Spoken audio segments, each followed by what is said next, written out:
Perfect. And it is 4:30. I'm muting myself. Okay, good evening, everyone, and welcome to the Teaching and Learning Colloquium, Culturally Responsive Teaching, Research and Practice in an Urban Context. I am Benjamin Simmons, the Education Recruiter and Marketing Coordinator for the Department of Teaching and Learning here in the heart of Baltimore at Coppin State University, and I will be your moderator for this evening. It is wonderful to see all of your faces, well, imagine all of your faces as if we were be in person. We have a lot to share with you today, and so let's go ahead and get started.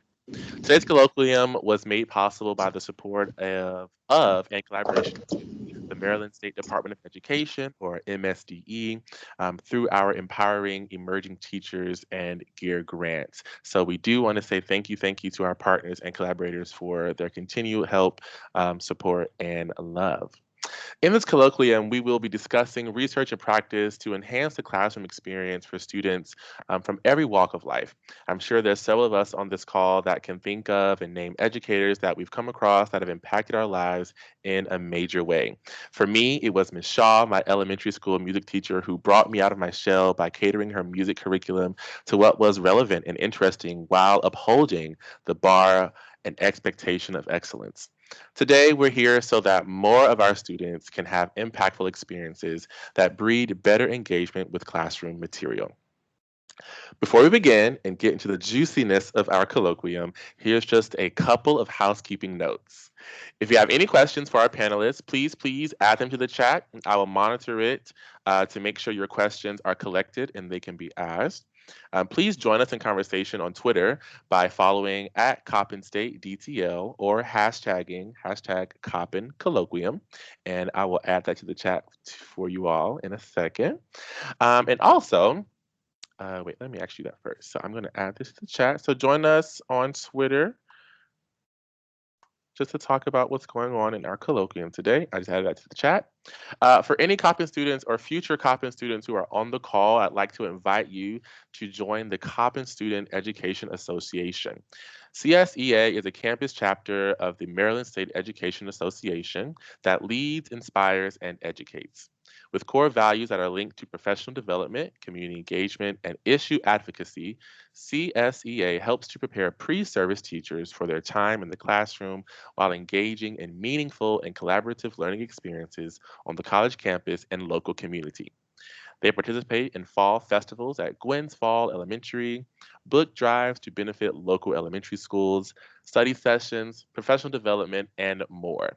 The current president, Carla Brown, and vice president, Samia Brown, ask that you follow them on Instagram at CSU_educators for more information on upcoming events and how to participate. With that being said, let's go ahead and get started. First up, we have this evening Dr. Ashby-Bey and Dr. Gamble-Lomax. Dr. Juanita Ashby-Bey is an assistant professor in the Department of Teaching and Learning here at Coppin State University. Dr. Ashby-Bey received a Bachelor of Science degree in elementary education from Coppin State College as a Ronald E. McNair Scholar. She obtained a Master of Science degree in Educational Technology from Johns Hopkins University and a Doctor of Philosophy degree in Language, Literacy, and Culture from the University of Maryland, Baltimore County.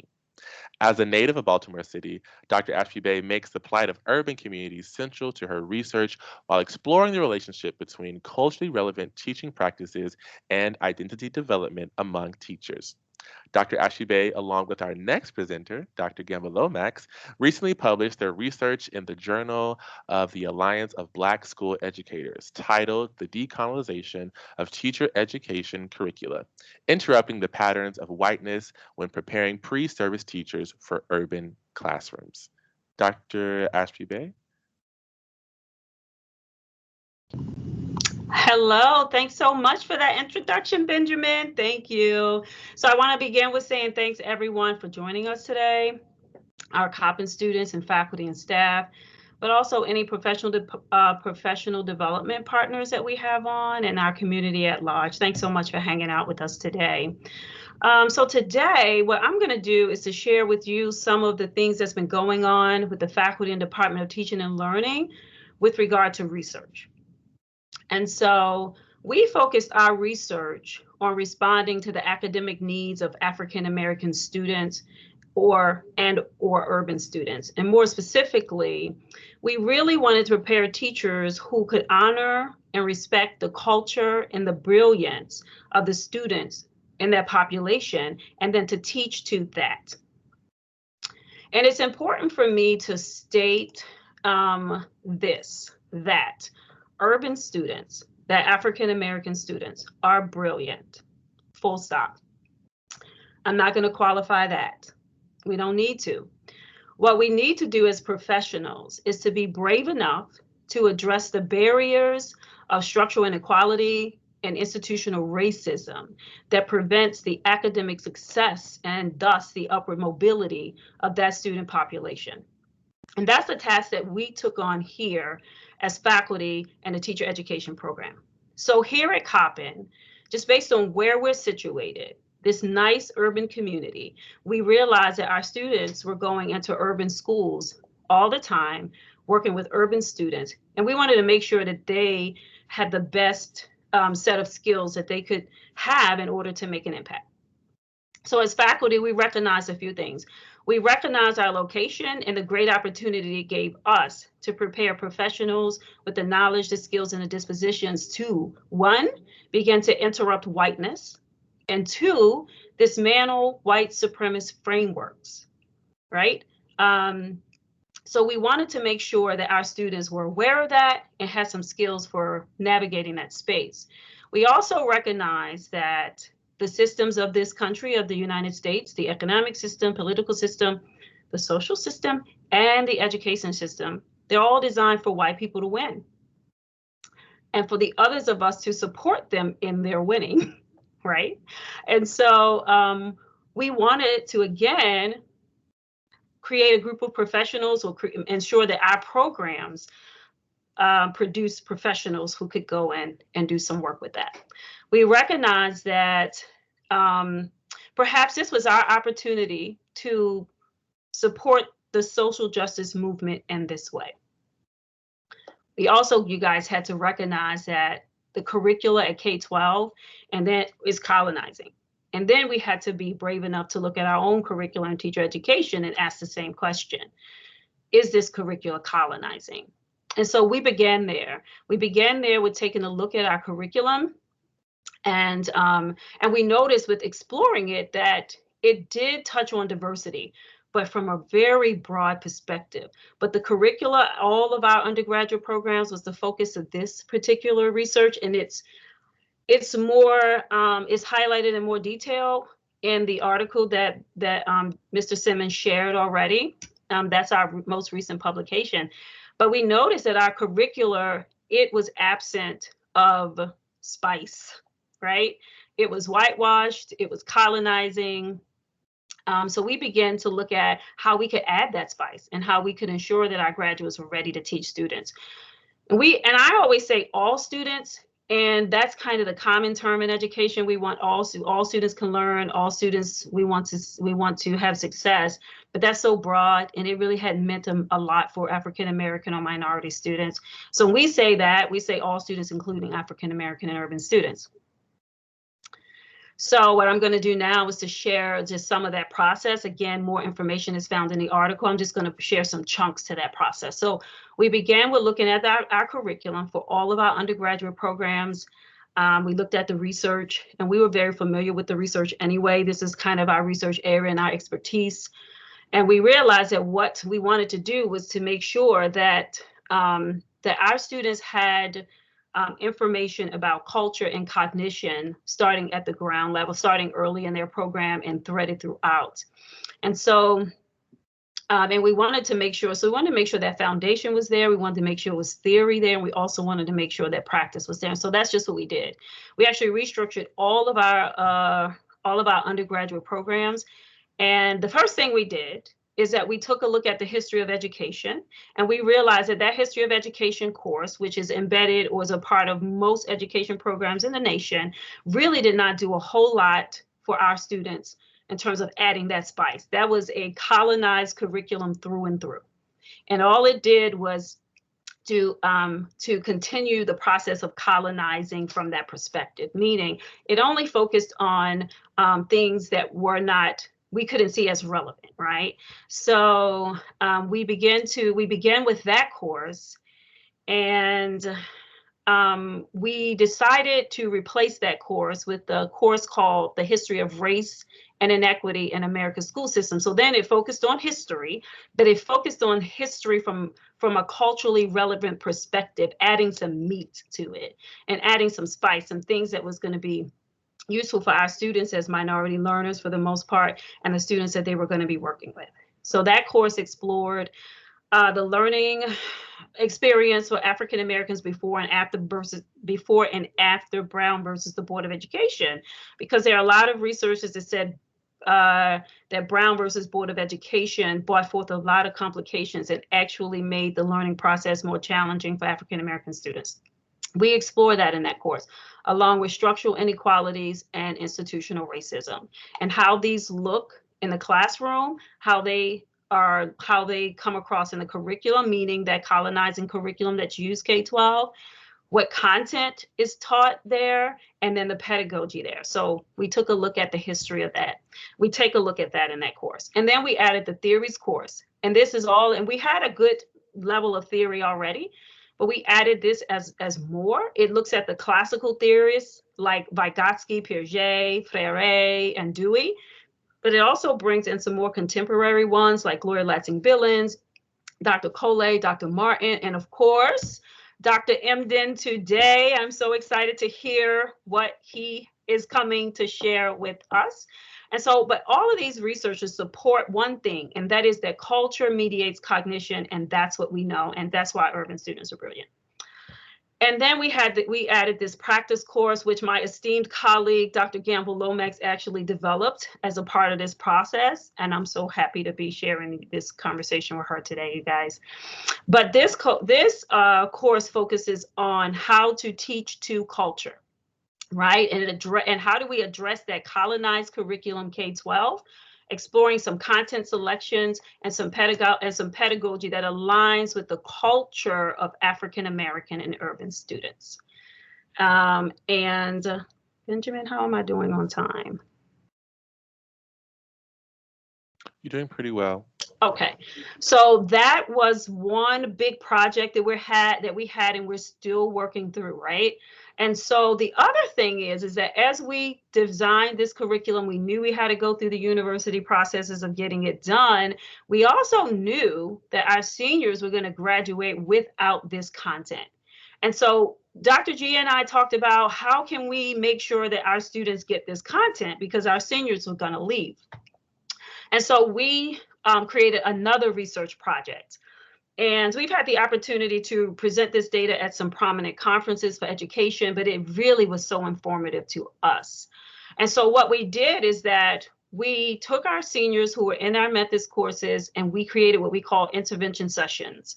And this allowed us to introduce them in some cases, to reinforce, but to really focus on those critical chunks of what would be included in that curricula to decolonize our programs, right? And so we had 5 weeks with them. We introduced them to new content. We did some interviews, both individual and group, and we had some structured journals around that. And we looked at those data to draw some conclusions. And I'm going to share 2 with you today, and then I'm going to be done. But 2 findings that we all found very intriguing. And it's so important to teacher ed. It's so important to the movement in terms of ensuring that we do something and we address or we acknowledge wherever level we are that our curriculum, the one that we each were taught with, is colonizing. And perhaps we are continuing that in college or at the university. But we found that our African American participants of our study, our students, were resistant to the content. They thought, and they said it to us too, I'm African American, I already got this, I know culture responsive teaching, I already know this.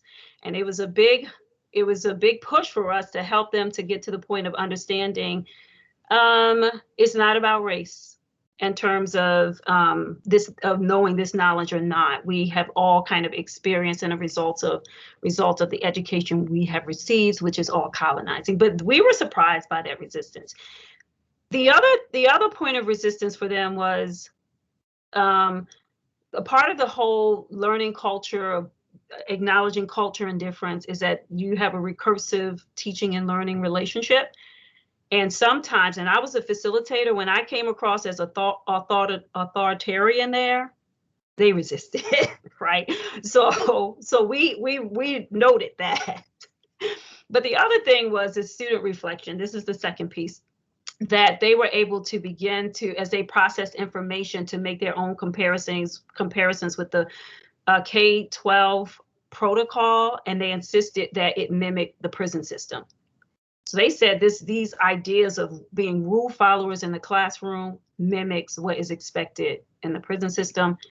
One pointed out that as she drove to Coppin one day, she noticed students playing in the playground at school, and that to her likened the prison courtyard because of the uniforms, because of the gate, because of the clusters and the groups. And there's a lot of research out there that kind of sort of speaks to that dynamic as well.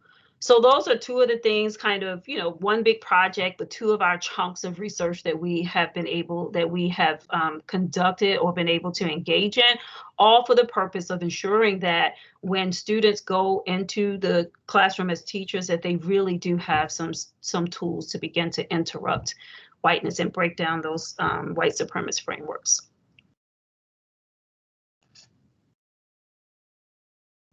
Okay, thank you, Dr. Ashby-Bey. We do appreciate your research. Next, we have Dr. Wyletta Gamble-Lomax. Dr. Gamble-Lomax is currently an assistant professor of elementary education at Coppin State University in the Department of Teaching and Learning.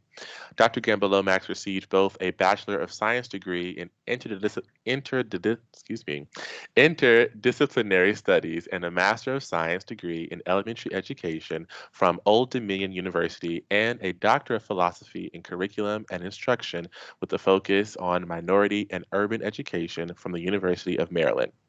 Dr. Gamble-Lomax's interests include Black feminism, culturally responsive pedagogy, mentoring, and family and community engagement.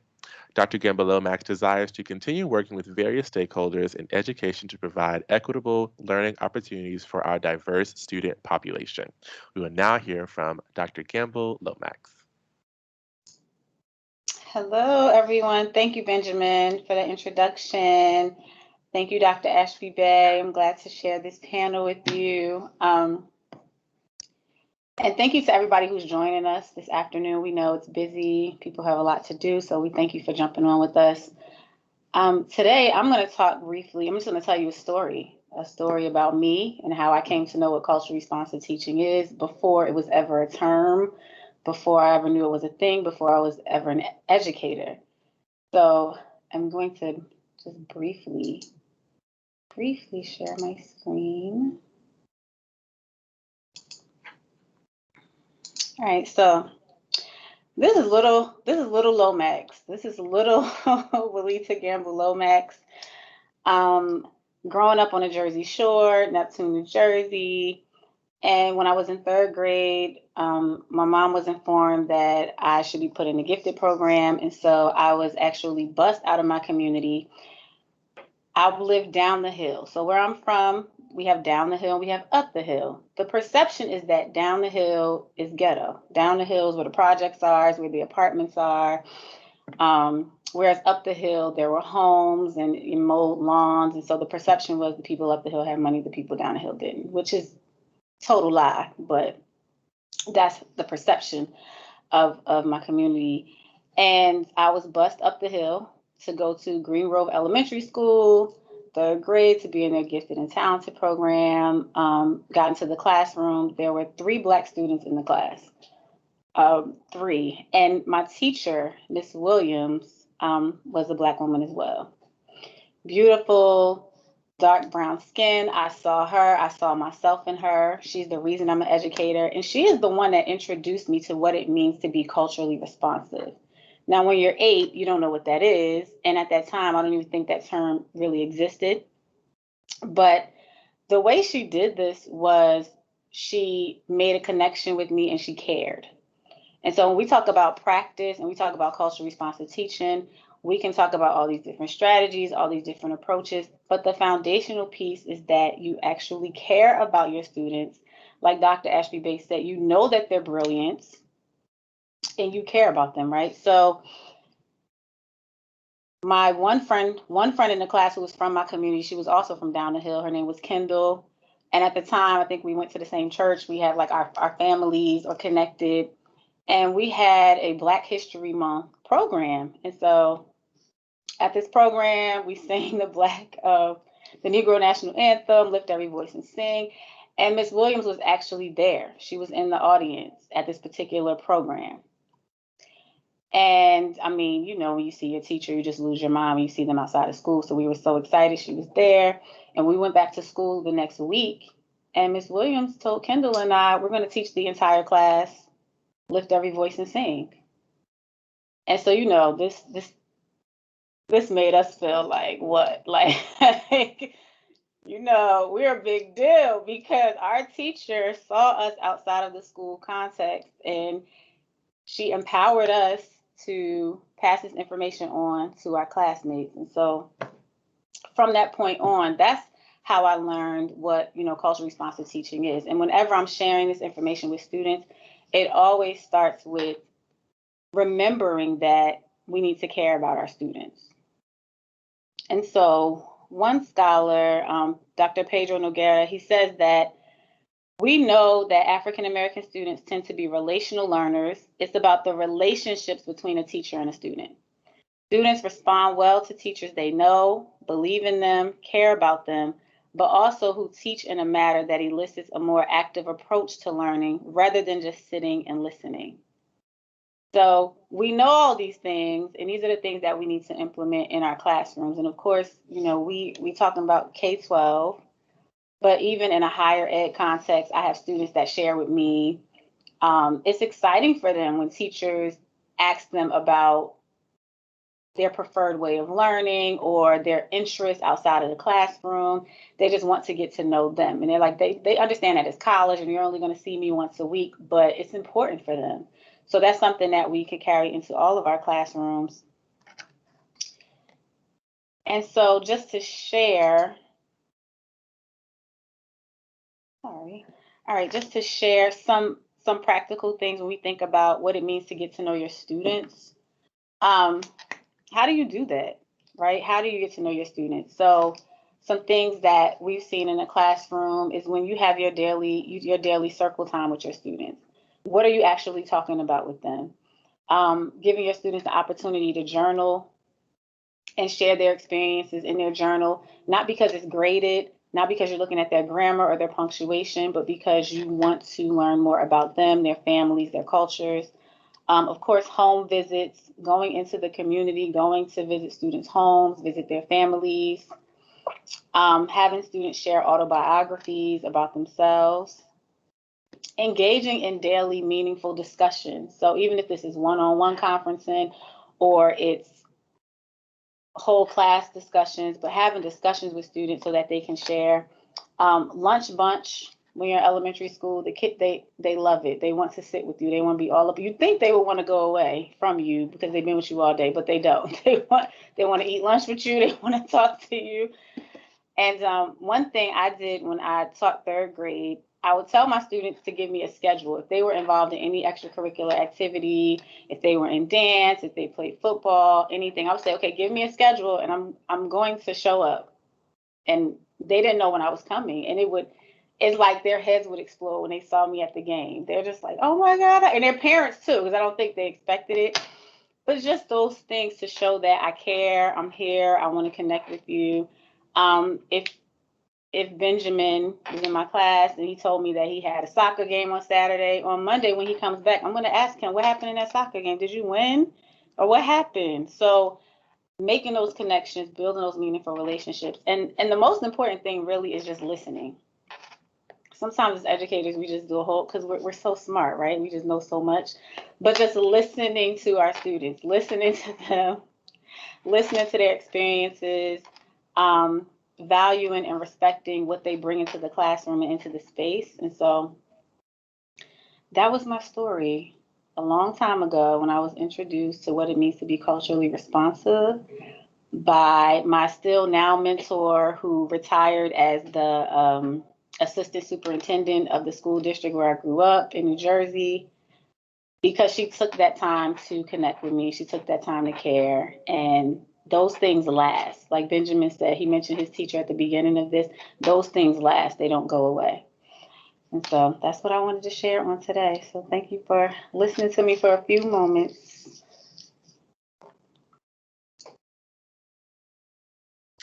Thank you, Dr. G, for sharing your experience. So yes, as I stated earlier, we can all talk about or recollect our favorite teacher and the impact they had on our lives and our education journey. So thank you to our very capable Coppin faculty members, Dr. Ashby-Bey and Dr. Gamble-Lomax, for sharing your research, your experience, and tactical ways to meet the needs of all of our students. So with that being said, I am checking now to see if our third presenter is here, and I do see them. So we are excited to welcome our next guest, who is absolutely no stranger to Coppin State, Dr. Christopher Emdin. Dr. Emdin is an associate professor in the Department of Mathematics, Science, and Technology at the Teachers College of Columbia University, where he also serves as director of the Science Education Program and associate director of the Institute for Urban and Minority Education. Dr. Emdin holds a PhD in urban education with a concentration in mathematics, science, and technology, master's degrees in both natural science and education administration, and bachelor degrees in physical anthropology, biology, and chemistry. Dr. Emdin is a social critic, public intellectual, and science advocate whose commentary on issues of race, culture, inequality, and education have appeared in dozens of influential periodicals, including the New York Times, the Wall Street Journal, and Washington Post. He is the creator of the hip hop ed social media movement and a much sought after public speaker on a number of topics that include hip hop education, STEM education, politics, race, class, diversity, and youth empowerment. He is also an advisor to numerous international organizations, school districts, and schools. He is the author of the award-winning book, Urban Science Education for the Hip Hop Generation, the New York Times bestseller for white folks who teach in the hood and the rest of y'all too, and his most recent publishing, Ratchademic. Please help me welcome Dr. Christopher Emdin. Thank you so much, Benjamin, for that introduction. You make me sound a whole lot more important than I feel I am. But I give thanks for the introduction, and I'm so humbled to be able to be back here with you all and sharing space. I was here a couple weeks back over the course of the summer and had a number of things emerge on the home front that made it challenging to engage. But I feel like we're in a better place today. We got more folks on today, so we're gonna get that work together. Everything happens for good reason and good season. So I'm ready to engage with y'all. I want to begin with a fundamental set of ideas around CRT. I think when we think about culturally relevant teaching, we oftentimes have gotten to the point where we think of it as, just teaching to the culture of the students. And that as we go into the classroom and we teach to the culture of the students, we'll automatically be effective at our craft and all of them will learn and all will go perfectly. And the reality is that's far from the case. My first thing I want to share with you is this. It is impossible for any educator to be culturally relevant towards students if that educator does not understand what the culture is of those young folks and if they're not culturally relevant to themselves. It's a weird construct because we always think about education in the sake of all of us working in service of students, all of us working to really understand them. But here's the thing. If you as an individual have a flawed perception of what that culture is, if you yourself are so attuned to a structure of schools that looks at culture of young folks and black folks in particular in a certain kind of way, you will be culturally relevant intellectually and emotionally, and in your pedagogy be flawed and broken, and you will justify your poor pedagogy on those young folks because you will justify in your head, well, at least I was culturally relevant. I don't know why them kids ain't learning. Well, you've turned cultural relevance, which is a philosophical underpinning, which I argue is not just a way of knowing and being, but a calling, a soul work, into an intellectual exercise. And if you turn a soul work into an intellectual exercise, you will bastardize the soul work because you ain't activated the soul yet. So the first step is this. There's no one who will be culturally relevant to young folks if they do not understand the full culture of young folks and if they have not become culturally relevant to themselves. Who are you? What brought you to where you are? How did you get the credential that got you to be in front of young folks to teach? And in the process of being prepared to teach young folks, have I lost my own perceptions of culture or my own culture on the journey? And here's the thing, y'all. A lot of us go through institutions of higher education. You go to get a credential, go to get a degree. And in the process of doing those things, what happens is the institutions rob you of your culture. You learn the benchmarks, you learn the rubrics, you learn how to design a lesson plan, you learn DEI, you learn cultural relevance, cultural responsiveness, abolitionist teaching, reality pedagogy, courageous conversations. They intellectualize all this stuff, and you don't learn so much stuff. You are heavy and laden and bogged down. So bogged down that you hide the culture within yourself. And see, when human beings do not have a culture to draw from, because culture speaks to culture. See, you are only culturally relevant to young folks to the extent that you understand your own culture and you can see their culture, but you can't see their culture or know your own culture if you haven't defined yourself. And institutions will do this to you. When you were in school, what did you have to do to get an A? Beyond learning. Meaning, when I went to school, for me, I don't know about you, I can only talk about my own experience. Because let me tell you something. Because I'm culturally relevant to myself before I try to be culturally relevant to anybody else. But I remember when I was in school, if I wanted to get a good grade, I could not show up as the authentic person I was.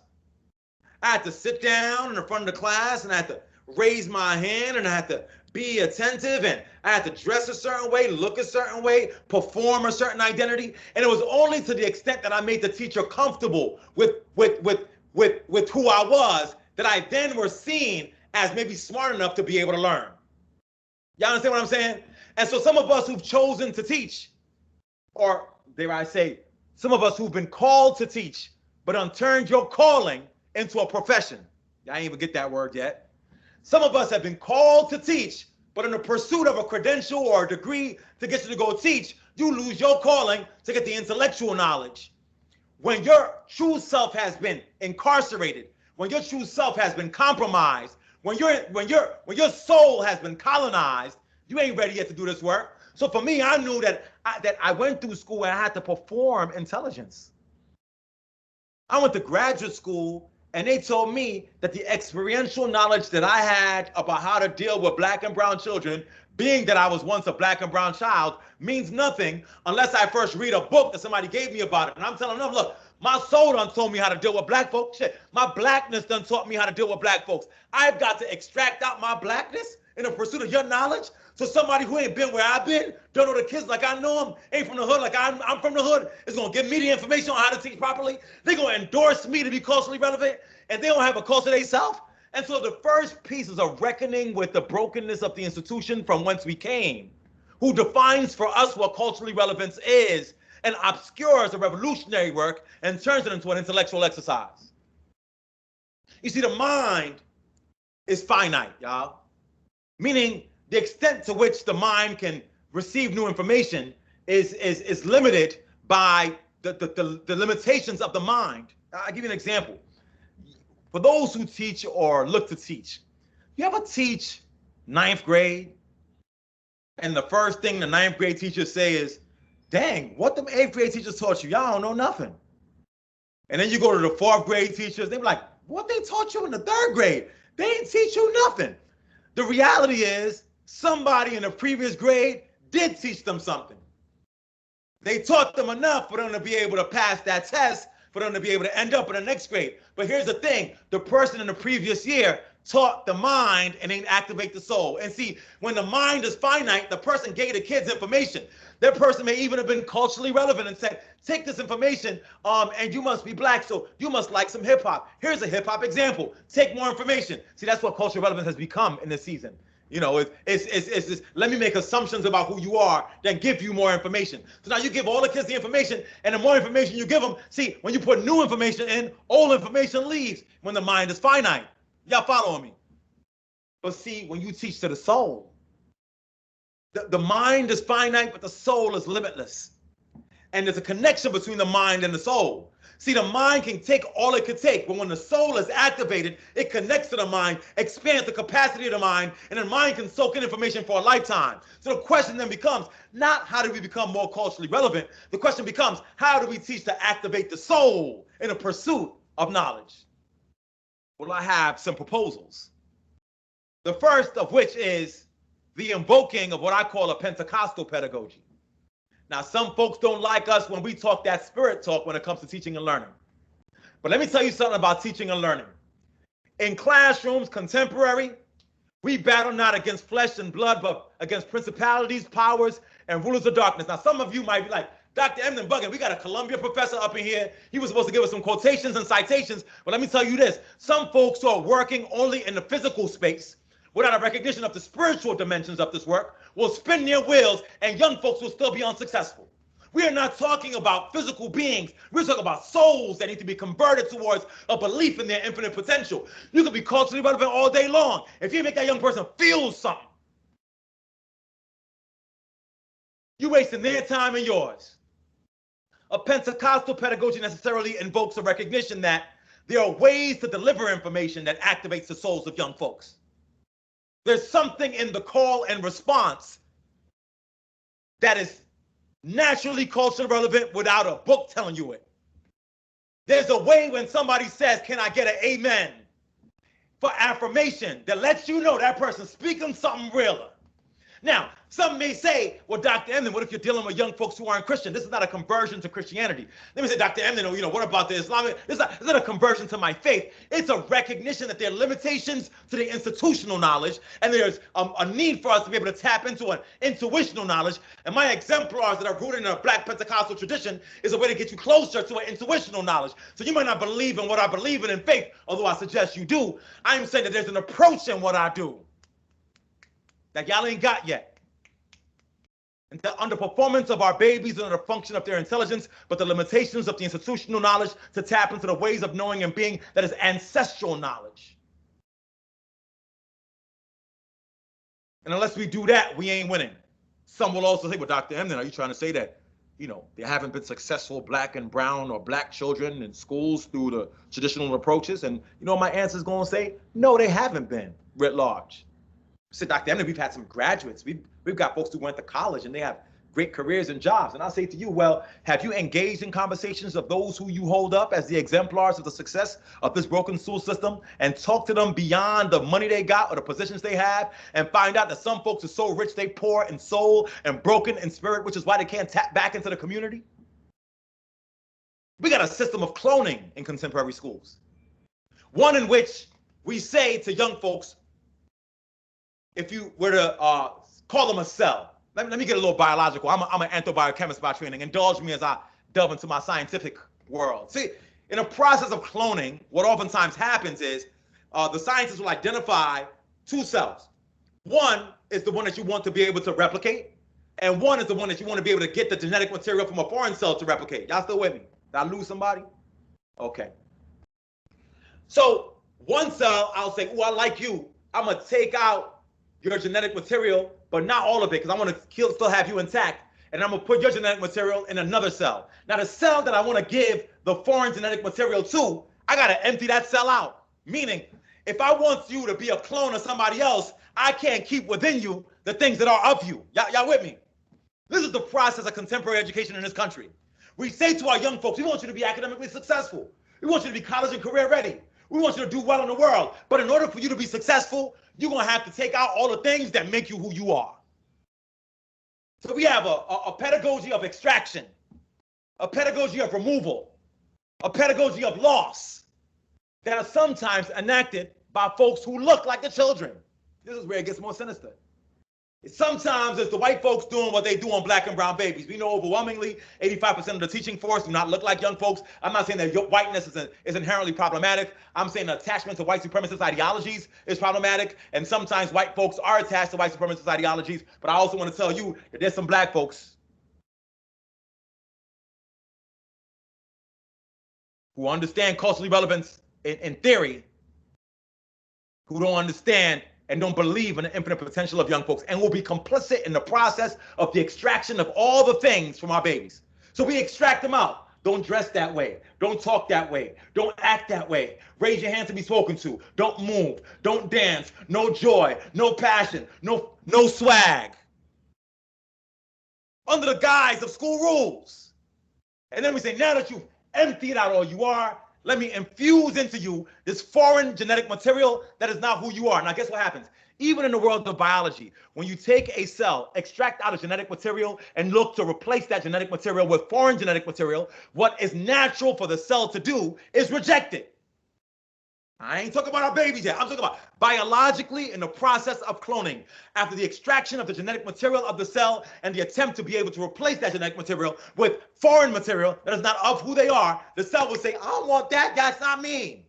We go to our schools right now and our babies are rebelling. Y'all heard about devious licks? Y'all heard about that? Where these babies is going to these schools and literally they are destroying the school on purpose, breaking up the bathroom, ripping things off the wall. You know, there's a TikTok thing that's out as of 2-3 days ago where there's a slap a teacher challenge where the kid, I'm dead serious. Y'all looking at me like, I'm dead. This is a real thing on TikTok. So they're devious licks. How can I catch a lick off the school and destroy the school? How can I go slap a teacher? I do want to say, sidebar, I wish a mother would try to slap me and think they're going to be all right, but that's a whole other conversation for a whole other time.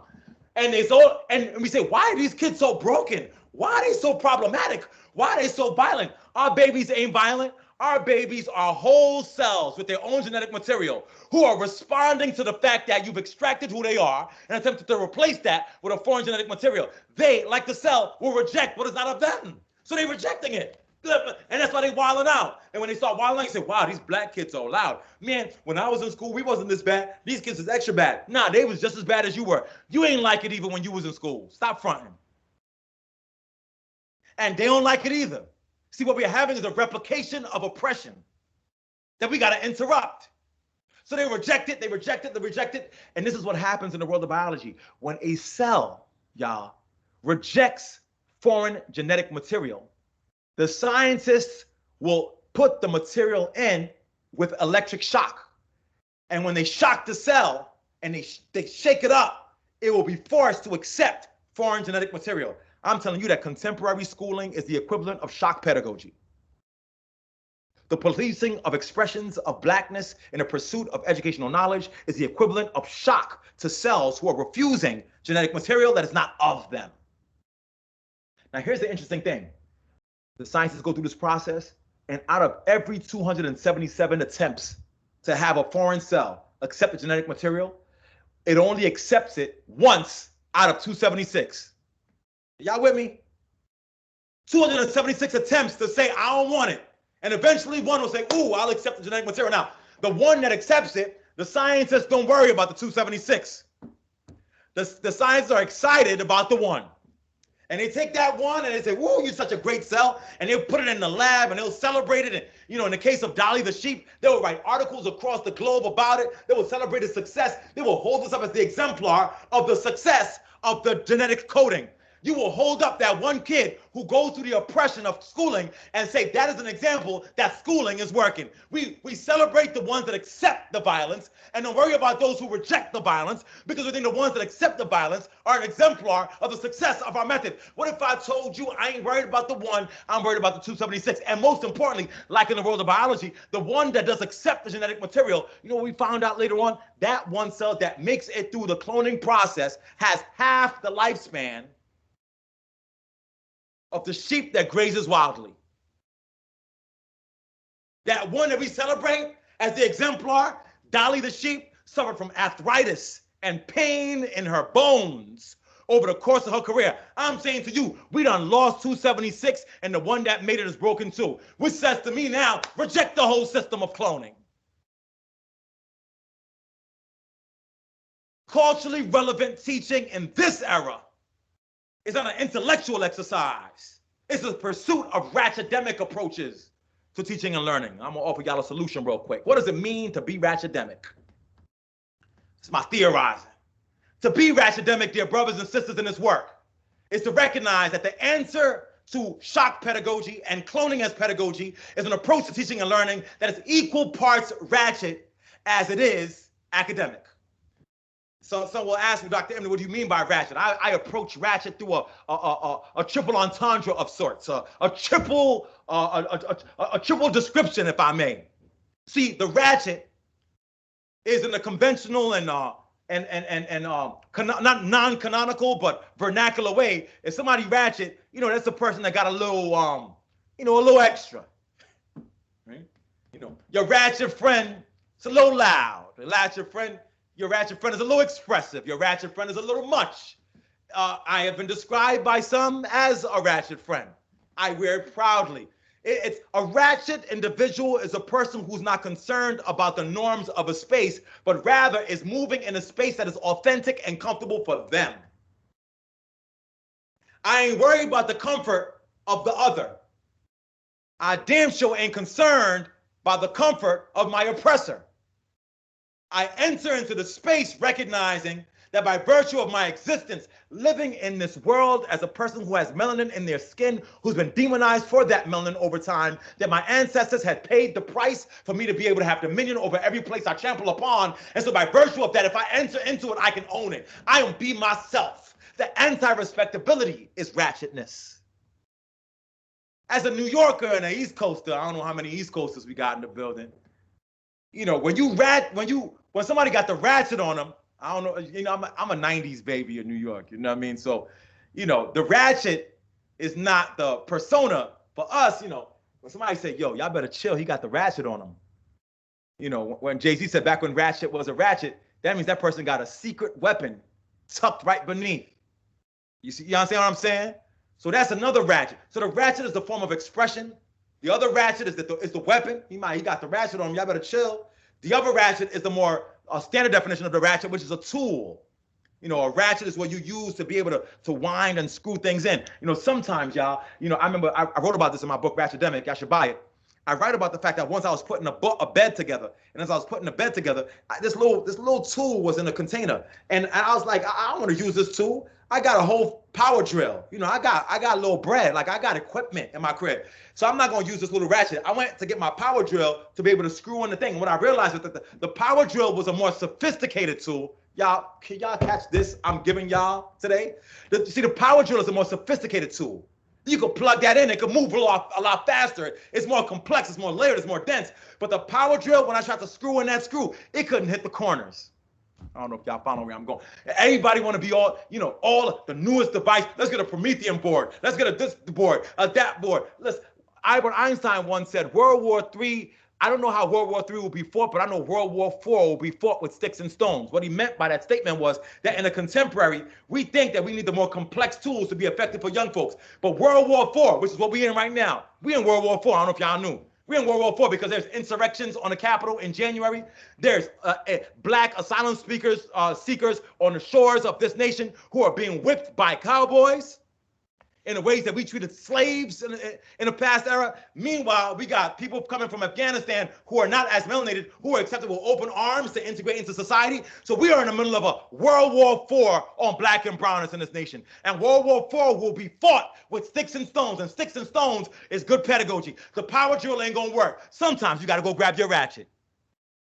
So if the ratchet is a tool, it's a way of being and a secret weapon, I make the argument that our ratchet personas in education are secret weapons that are tools to unlock the infinite potential of our black children. Now, ratchetness on its own may be problematic. You know, I don't want every kid just turning up all day long. We don't need everybody just extra for no reason. That may be problem. I'm saying you gotta welcome the ratchet, but I could admit to y'all that a collective of ratchet sixth graders, for example, who have all their ratchet on tilt, for you who is unprepared for it, might be a problem. I'm an honest person. I ain't gonna say we're just gonna wild out all day long. I'm just saying that we have to be ratchet and academic. And we have told our children, matter of fact, let's not even get to our children. We've told ourselves that we gotta choose to either be ratchet or academic. I'm either gonna be myself or the teacher they told me to be. I'm either gonna do what my intuition says, or I'm gonna follow what the institution says. I'm gonna read all these books, even if the soul tells me otherwise. And I'm saying to y'all is this, again, we're not talking about culturally relevant to them babies, culturally relevant to yourself. Who are you? Do you know who you are? Do you show up as yourself every day? When you show up to teach, do you dress the way you want? Do you talk the way you want? Do you act the way you want? Do you joke with children? Do you laugh with children? Do you tell stories to children? Because that is pedagogy for Black and brown bodies. Cultural relevance is not in all that stuff they telling us, y'all. Matter of fact, I'll tell you this, the kids don't even like when your culture too much like theirs. I'm gonna tell you something real interesting. Look, they ain't gonna tell you this because they intellectualize the problem. I'm gonna tell you the truth. They don't want you to be like them. They just want you to like them. That's a whole word, and you ain't ready for it yet. Be yourself. I don't need you to be like me, but be yourself. And they have their forms of ratchet, and you got your forms of ratchet. JayZ once said, yes, I quoted JayZ before I quoted Piaget and Vygotsky, because they ain't got enough information to help me deal with Black and brown babies in the contemporary era. Okay, when they was coming up with their theories, Black and brown folks are not even supposed to be educated at all. You got Black folks who are so happy about their degree because they don't memorize what Vygotsky and Piaget and Dewey told them to do. And Vygotsky, Dewey, and Piaget won't even think about your ass when they was, I'm sorry, let me take that back. They were not even considering, I know how to curtail the language when I'm dealing with young folks. I'm just talking to y'all, having some real talk. I hope it resonates. I hope you don't misconstrue my use of colloquialism as not having some intellectual merit in this conversation. I hope you're not so wrapped up in institutional knowledge that right now you won't receive what I have to offer you because I'm bringing it to you the way it needs to be brought. They want to think about you. You got your whole framework attached. You got your whole identity wrapped around that. You ever meet somebody, the first thing they tell you is all the degrees they got? Like it means something? You know how many idiots I've met with degrees? PhD, MS, this, PHXY, what, all them letters after their name still don't know nothing except what their oppressor has taught them about how to be. You ask somebody, what do you think about? Well, when I read the book by, nobody asked you who you read. What do you think? You don't even know what you think. You're useless if you don't have a thought. So the idea is for us as educators to be culturally relevant to ourselves, to be equal parts ratchet and academic. Now, ratchetness is not inherently problematic. It's just about authenticity. Who is the you that you are with the folks who you love? And that's the stuff you need to lead in the classroom with. What do you do on a weekend for fun? What if I told you bring that into the classroom? That's cultural relevance. What music do you play when you get out to school at 3:45? You're like, ooh, that was a long day. Let me throw this. Some of, you know, there's a thing about us too. And you know, people get upset when we talk about Black folks like they Black folks because they think we should be always talking about Black folks in the context of white folks. You know, Toni Morrison was once interviewed by Charlie Rose about her work. And you know, we've since discovered how trash Charlie Rose is, but he was essentially trying to make an argument to her that her work was not sophisticated enough because it only had Black characters and only centered Blackness. And he was saying, well, you know, what do you say to people who think that your work can grow a little bit more and you know, have more diverse characters? And he was low-key trying to say, your stuff is popping, but it would be more popping if we were involved. And Toni Morrison looked him in the eye and said, I will not be consumed or concerned by the gaze of the other. And what she meant was, I'm gonna center my whole genius and brilliant Black self and produce excellent literature, in the words of the great social critic 2 Chainz, at the same damn time. And it's at the point that we recognize that we can be genius and brilliant in ourselves that the world opens up. Here's the thing, y'all. Anybody can learn anything if they spend enough time with it. I want to remind you of that. If you spend enough time with mathematics, you become fluent in the language of mathematics. That makes you a mathematician, which means that by virtue of your existence, you have in you the potential to be a mathematician. I don't know if y'all following where I'm going. The reason you ain't a mathematician, because somebody convinced you early enough that you were not a math person. And it bugs me out when we talk about our people and we say we're not math and science people. Because you know I'm a math and science head. I'd be like, yo, you not a math and science? You're not a math person? You're not a science person? And you black, fam? How is that possible? You who are the descendants of those like Harriet Tubman, who could identify Polaris in the night sky without a telescope and read the stars. You who, like her, could identify when the water was high or low by the tides. Like you who like Thomas Fuller knew how to be able to calculate miles of land without knowing how to read or write. We have innate mathematical and scientific genius within us. Just because somebody convinced you couldn't do it don't mean you're not genetically predisposed to be able to do it. And so for us, it's about a reclaiming of our collective identity. Now, I want to get into, there's so much I want to get into. We only got half hour, but you know, I'm gonna be back. I told y'all before when I was here, I was gonna be back. I'm telling y'all again, I'm gonna be back because the work ain't done. To get to a Ratchademic place, you must first be able to do the deep introspection to recognize who you are. And you must recognize how flimsy the thing you've been holding up is. You say, Dr. Emdin, this sounds really crazy. Are you trying to tell us to burn down schools and don't send our kids back to schools? Of course not. I'm saying to you is I don't want to burn down the school. I want to infiltrate the school and the power the school holds and refashion and repurpose it towards the needs of Black and brown children. The only way we can get there is we give ourselves back the things that institutions has robbed us of. Y'all following me? If you believe anything I said so far, is that I gotta find myself, I gotta know myself, I gotta be culturally relevant to myself, I've gotta find my ratchet, I've gotta combine my ratchet with my academic, and I'm saying to you, the reason why you ain't done that yet is because schools and society have robbed you of the fundamental rights of the body that all folks in the universe deserve that we've been robbed of. And so I'm talking about the response to a pedagogy of shock is a pedagogy of restitution. A pedagogy of restitution is a pedagogy of giving back, a pedagogy of replenishment, the pedagogy of filling you back up of what they took from you. But you can't, and here's the thing, a pedagogy of restitution requires first that you recognize that it ain't that I ain't never had it. Ooh, y'all, let me take my tie off. It ain't like you never had it. It's that you never knew you had it because somebody stole it from you before you knew you had it.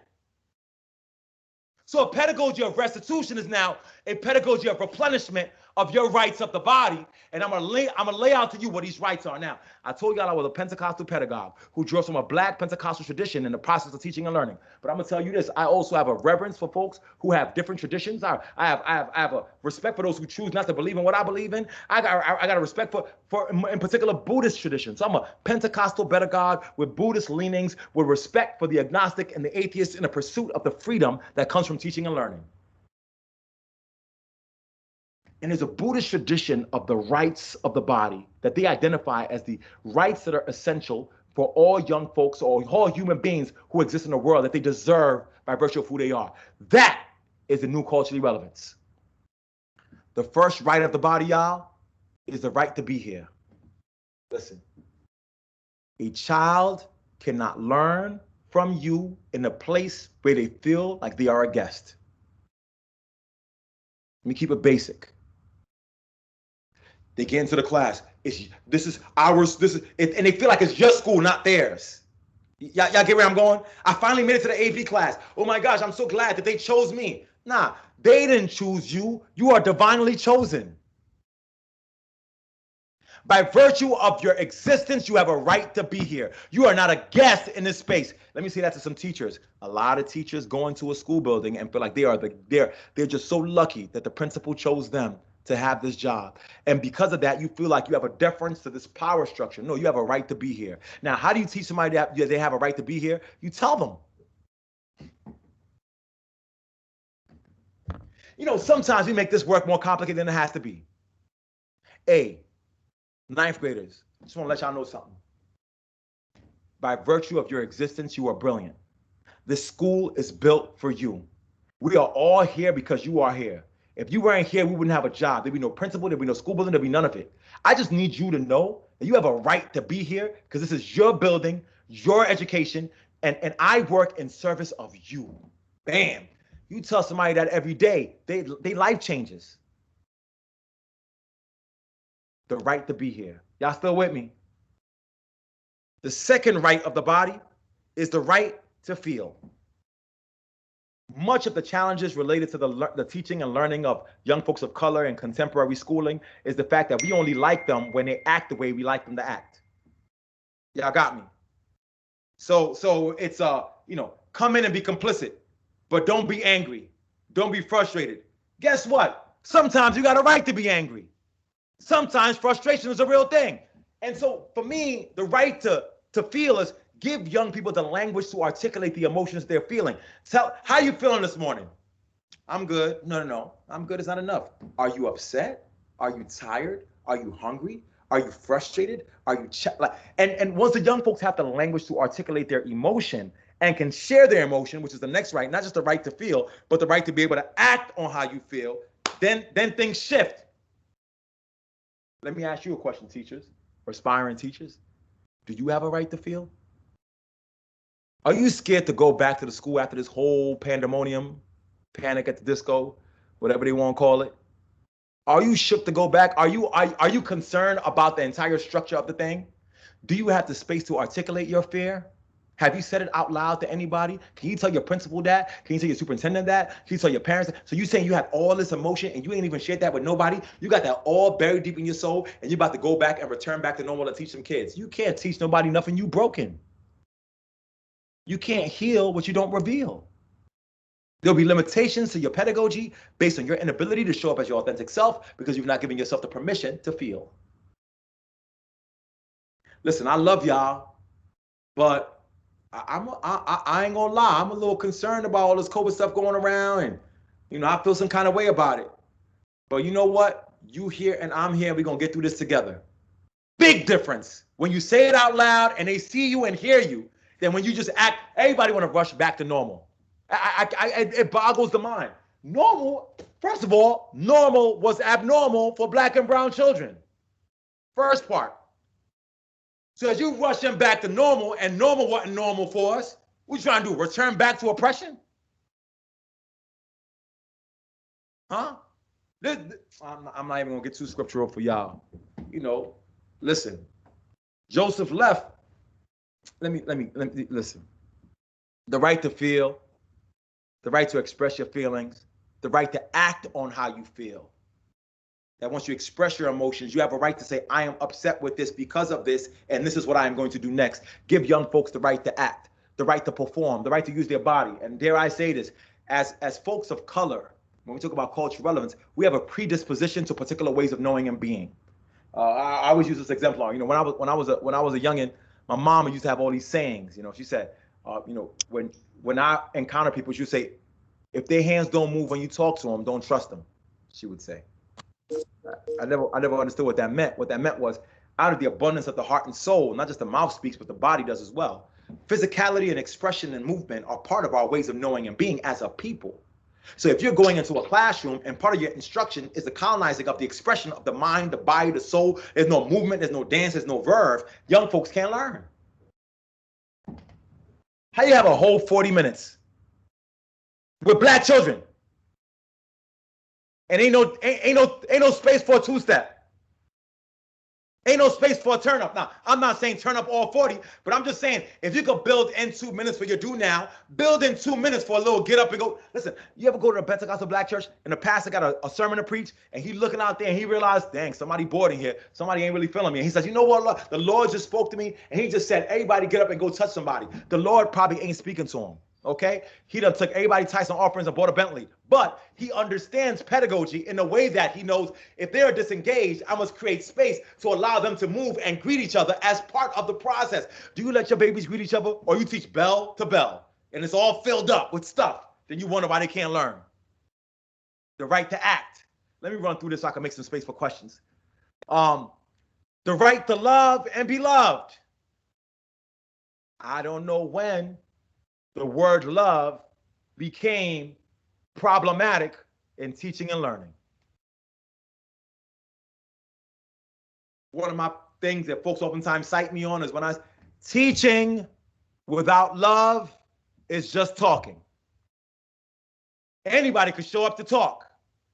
If you're gonna teach, It's got to be wrapped in some passion for something. The hope is that it's love for the students. But if it ain't love for the students, at least love your subject. And if you can't find anything that you love in the classroom, at least bring in something that you do love. And allow them to bring in what they love. And what they love. The key tenet in cultural relevance is about allowing young folks to bring what they love into the classroom, and then you having the ability to make connections from what they love to what you want them to learn. Let me say that again, because it might be a lot. Some of y'all might not even catch when I'm putting, this vibe I'm trying to get y'all. Let me tell you this. Good teachers understand that all you want to do is make weak connections between your content and what they love. Period.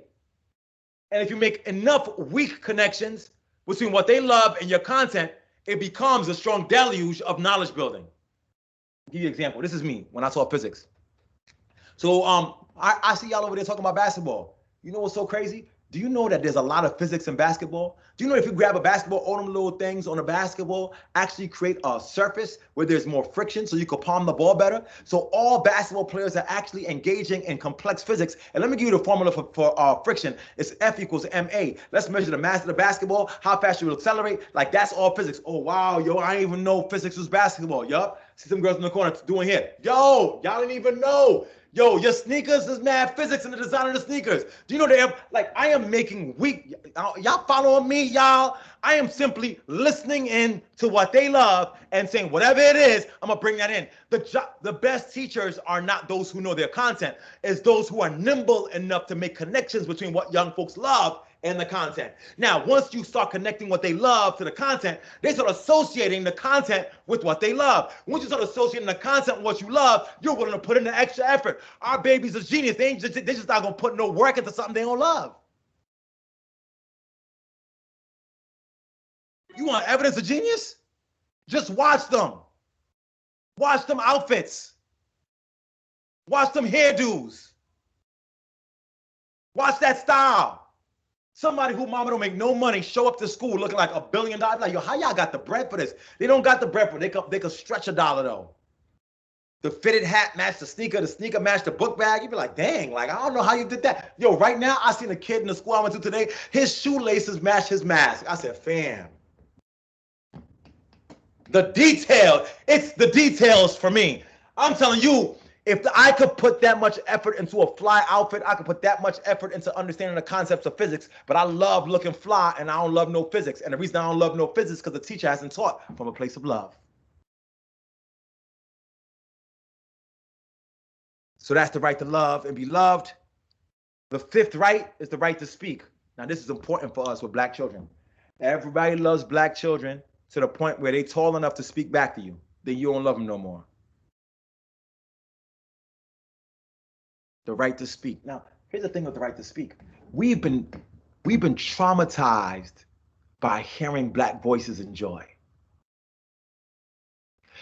You know, our ancestors would tell their children, look, we have to go outside, don't touch nothing, don't look at nothing, don't act like nothing, don't, and if you like, and they will threaten you to be voiceless for love, because they knew in that era a Black person talking out of turn or voice could be killed. Emmett Till was just an accusation of a whistle, got him killed. It wasn't even really a whistle. I don't know if y'all know the whole story.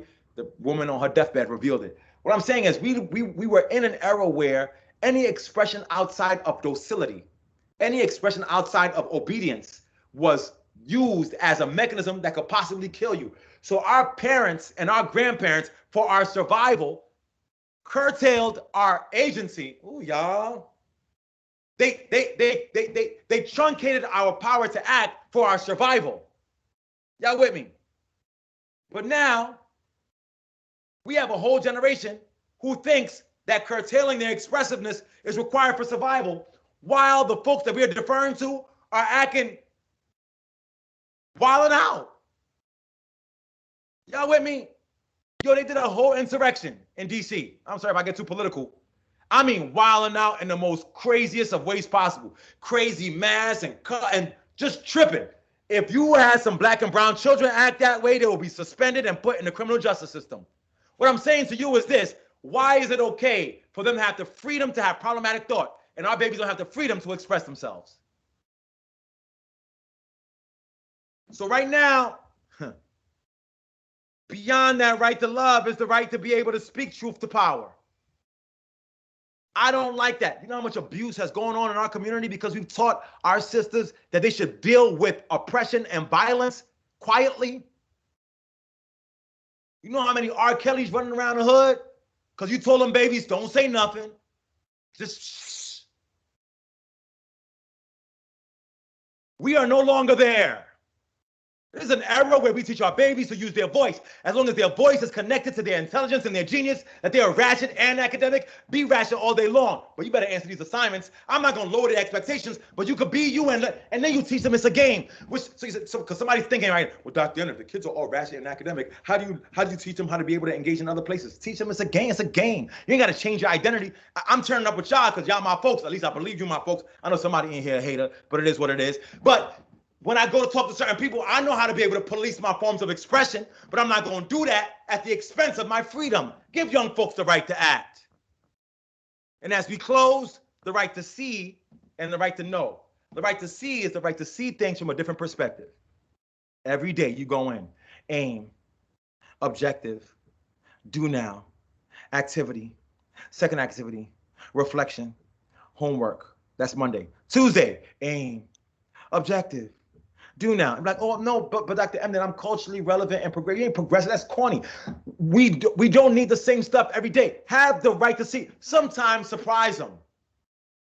I know the administration's gonna be mad. Well, you know, it's the fourth week or the fourth day. Why aren't the kids on page 644? Tell them shut up and come sit in the class for a minute and see the babies learning. But sometimes you gotta have the vision to do it the way the kids need it to be done.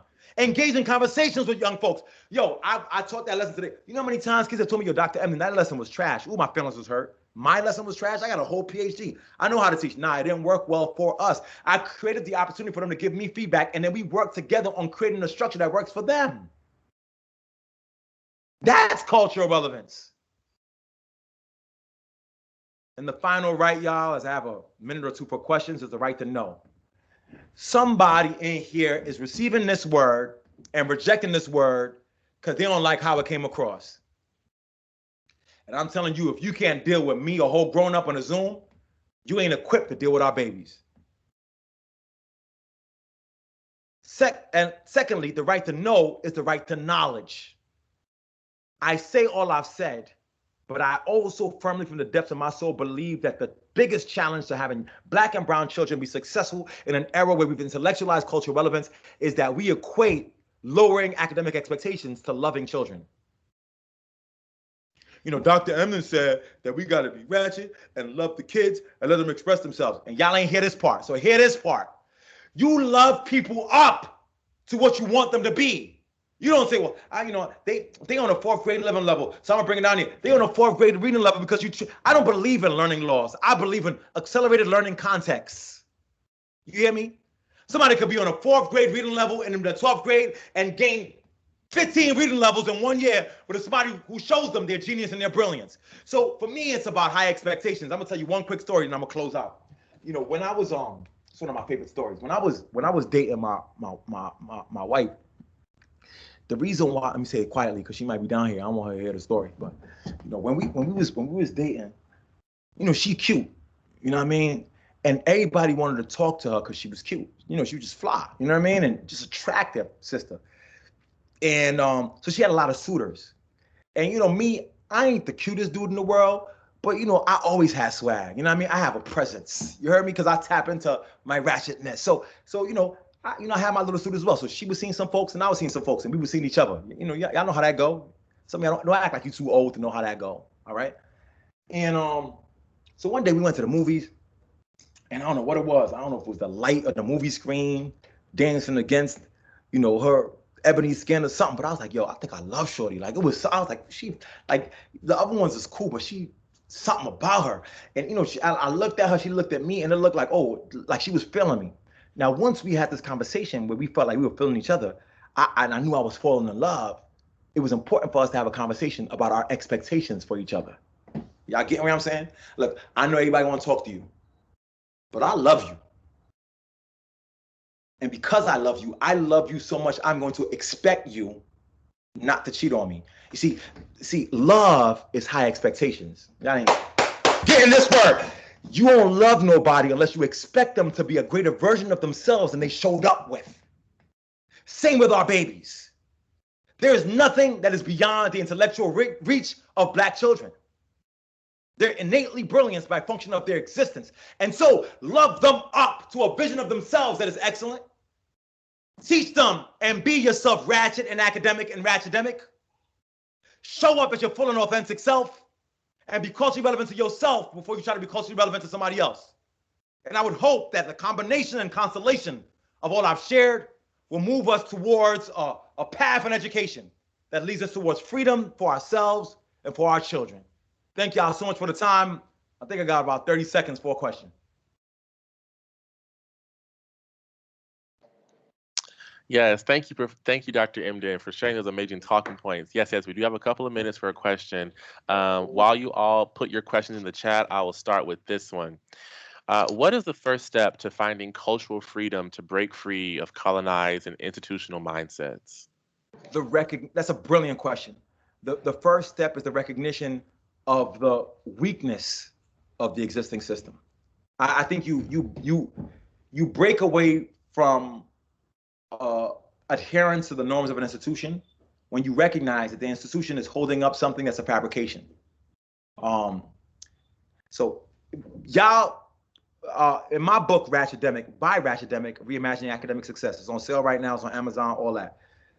There's a chapter in the book called Oreo. And in that chapter, I write about American schooling system in the context. My baby's over here. How you, love? You okay? Yeah. Okay. I write about schooling in the United States as analogous to the Oreo cookie. So hear me out real quick. Yeah, you go ahead, baby. So the Oreo cookie has always been framed as America's favorite cookie. Now, Oreo ain't never polled all of America to determine if it worked or if they all liked it. Y'all with me? But they said it was America's favorite cookie, so we all accepted this. The schooling in America has always been described as the ultimate and best system. We never asked Black and brown children if it worked for them, but folks said it's the best thing, it is what it is, and we all accepted it like we accept the Oreo cookie. Now, here's what's interesting about the Oreo cookie. If you deconstruct the Oreo, you will find that all the Oreo is white filling that is held together by brown cookies. I don't know if y'all getting this word, but somebody will receive it. Meaning, the Oreo would not be the Oreo if it was not this white filling held up by brown cookies. Now, the white filling of the Oreo is professed to be a beautiful thing, except when you deconstruct that, you realize it is not what it's been sold to be. See, Nabisco will tell us that the Oreo filling in an Oreo cookie is a cream filling, C-R-E-A-M. But the Food and Drug Administration went up and said, you can't tell people this is cream, because when we went and did a biological analysis of the contents of this cream, we found out it wasn't no cream at all. So the cream rises to the top, the cream has benefits. Like you said, the American school system has benefits and it rises to the top. When we deconstruct this is not any real cream. It got so slick, Oreo said, yo, we can't tell the public this is not real cream. So they changed the name from C-R-E-A-M to C-R-E-M-E, meaning that the public thinks they're consuming cream, C-R-E-A-M, but it's really C-R-E-M-E, meaning we are consuming this systemic thing that we think has value when in reality is valueless. Now, the white filling of the Oreo also on its own is flimsy and falls to pieces, but we have employed these brown cookies to hold it up. The American school system is the Oreo cookie. Flimsy white filling without any true nutritional value, only being held up by brown cookies that gives it the substance it has. Y'all with me? Now, let me tell you something else about the Oreo cookie. The Oreo cookie is made white because it is bleached with titanium dioxide, which is a chemical that the equivalent of the Food and Drug Administration in Europe has identified as being a known carcinogenic, meaning the only reason that filling that is not nutritious and not valuable has any celebrated white filling the way it is because they bleach it white. The same thing they used to bleach paint on cars is what they used to bleach the Oreo cookie. I'm saying to you is this. So not only is it a flimsy white filling, but it contains titanium dioxide, and when consumed in large enough doses, it will kill you. the American schooling system being held up by brown folks, like the cookies to the Oreo, is simply a holding up of standards that don't work, that when consumed too much will kill us. So for me, the step beyond breaking free from it is recognizing that it is cream, C-R-E-M-E, and recognizing that you hold a superior genius to what it is. And you go through schools for the sake of understanding the structure of it with the goal and intent to transform it to meet the needs of our children. So awareness is the first step. Then once the awareness comes, the pedagogy shifts. And I believe that the combination of an awareness and a pedagogy gets us to break free from a colonized mindset that's being purported by conventional schools. I hope that answered your question. Can I say this too, because I ain't gonna have extra time. Y'all, in addition to getting the book, hit me up on Twitter or on Instagram at Chris Emdin, CHRISEMDIN, so that if you have extra questions, I can respond to those and engage in a more powerful dialogue. I also, I know I was supposed to only be here for 45 minutes, but I felt obligated in my soul to stay on a little while longer, given the issues during our last talk. But I hope I answered that question, and I'll go even a little further. If there's another question or even two, I got some making up to do with my Coppin fam. I'll answer those as well.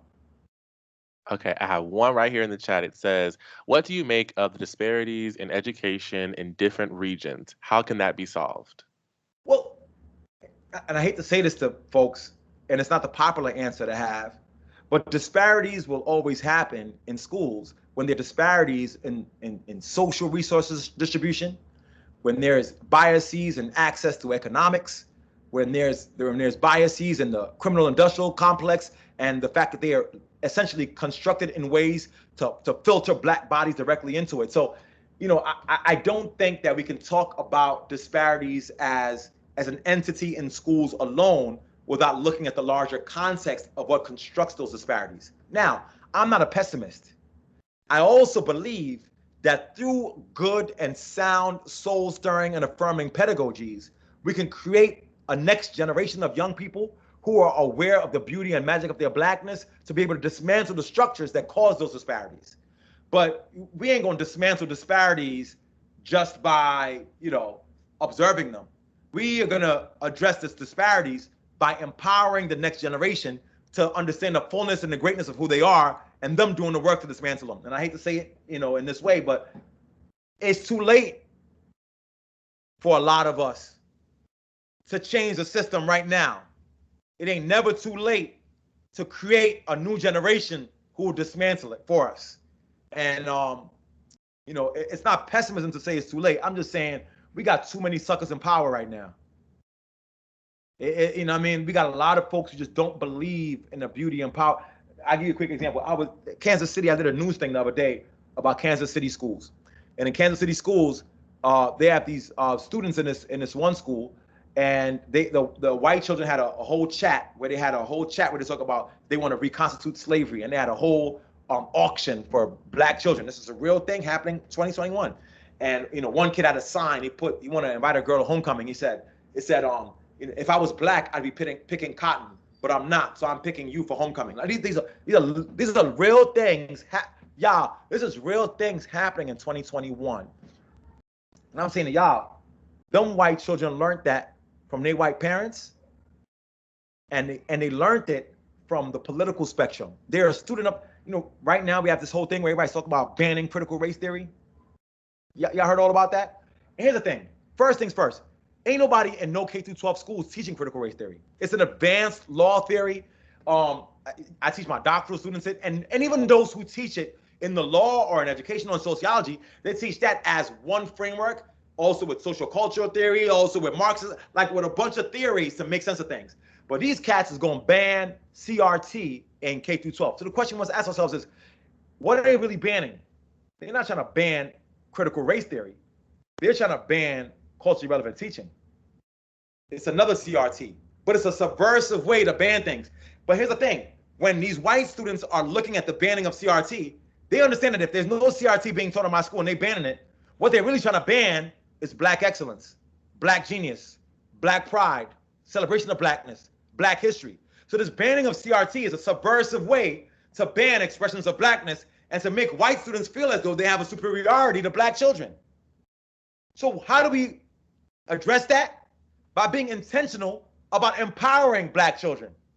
The only reason somebody hates you is not because you're weak or less than. The reason why people hate you is because you're so strong, they ain't got no choice but to. This is why we talk about the rights of the body, to let young folks know about their excellence. You cannot empower Black children enough. You cannot make them overconfident.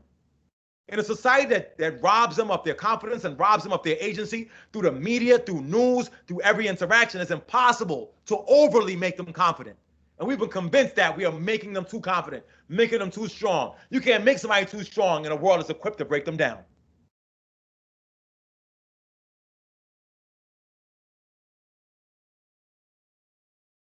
Are there any other questions for Dr. Emdin?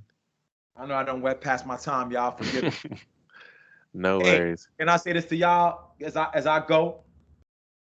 For those who know what is right to do and choose to remain doing things the wrong way, the sin is doubled and tripled.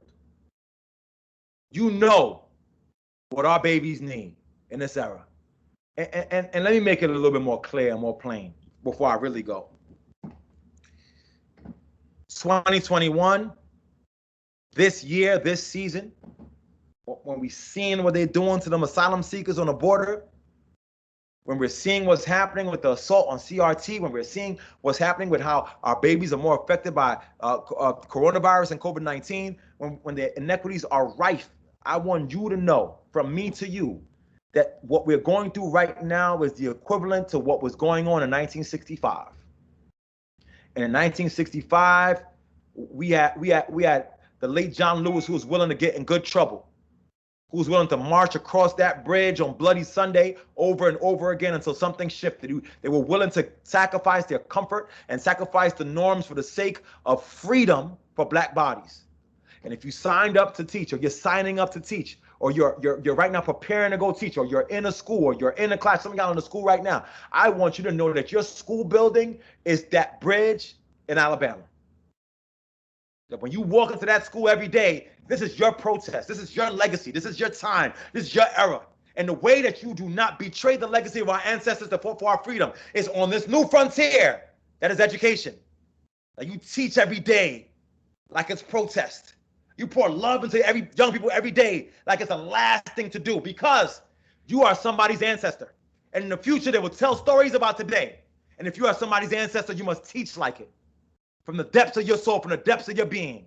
Because the freedom of our children is in your hands. With that said, I will go. I'll see y'all on on the Instagrams and the Twitters and such. Pick up Ratchademic, and I'll talk to y'all soon. Thank you for the introduction, good brother Benjamin. Appreciate you. Thank you. Have a good one. Thank you, Dr. Emdin. Thank you. Thank you. Alrighty, thank you everyone for joining us today. I hope you all are feeling inspired by the words that Dr. Emdin just shared with us. I know I am. Definitely don't be afraid to bring your ratchet self, bring all of you to the classroom. As previously mentioned by Dr. Emdin, he just published a new book entitled Ratchademic, and we have several that we do want to give away today. But just a little background about the book. Building on the ideas introduced in his New York Times bestselling book, For White Folks Who Teach in the Hood, Christopher Emdin introduces an alternative educational model that will help students celebrate ratchet identity in the classroom. Emdin argues that being ratchetemic, or both ratchet and academic, can empower students to embrace themselves, their backgrounds, and their education as parts of a whole, not different identities. I, like most of my colleagues on the call, are very, very excited to read this book on reimagining academic success. So with that being said, I will reach into my lovely vase of names of our attendees who are here, and I will select four people. So we're going to hear a virtual drum roll. Our first person is Richie Lou Edwin Lomax. Yay! Okay. Our next person is Crystal Black. Yay! We have Helen Dunkley. Yay! And our very, very last person will be Stephen Providence. Okay. Yes. Yay. Thank you all for attending. If you all could email, want to email me or should we email Ms. Gray, Dr. G? It's great. I'll put her email in the chat. Okay, so if you can email Ms. Gray, we have Yes, these feel four free to names. email me. Yes, I can give you my email address while I'm on here if you like. Dr. G's putting it in the chat. Oh, she is? Okay, then never mind. All right, and so we can coordinate so you can get your book to you. And thank you all for attending again. As we wrap up our evening together, I'd like to take this time to acknowledge a couple people who have made this possible. Again, thank you to the Maryland State Department of Education for their support of today's colloquium and many other of our events. Special shouts out to Dr. Wyletta Gamble-Lomax and Dr. Juanita Ashby-Bey, and of course, Dr. Christopher Emdin for sharing their research and practical techniques to improve the impact teachers have on the lives of our youth. I'd also like to acknowledge our community and professional development partners who have joined us today. In their absence, I'll also acknowledge our president, Dr. Jenkins, provost, Dr. Lulus, our interim dean of the College of Arts, Sciences, and Education, Dr. Owen Southall, the chair of the Department of Teaching and Learning, Dr. Barber, and any other faculty, staff, and students who are with us today. Thank you also to our support team, Miss Erin Gray and Miss Kelly Jackson. Thank you all for your help with this. And thank you all for your attendance and participation. We are so excited to continue to produce colloquiums like this. And for more information, again, on future events, please follow our department on social media at Coppin State DTL on all platforms, Twitter, Instagram, and Facebook. Do you have anything you want to add, Dr. G? Thank you, Benjamin. Thank you, Mr. Simmons, for doing such a great job moderating. We really, really, really appreciate it. So thank you. Thank you. If there's nothing else to say, have a great evening, and we will see you all next time. Good night. Thank you, Benjamin. Thank you. All right.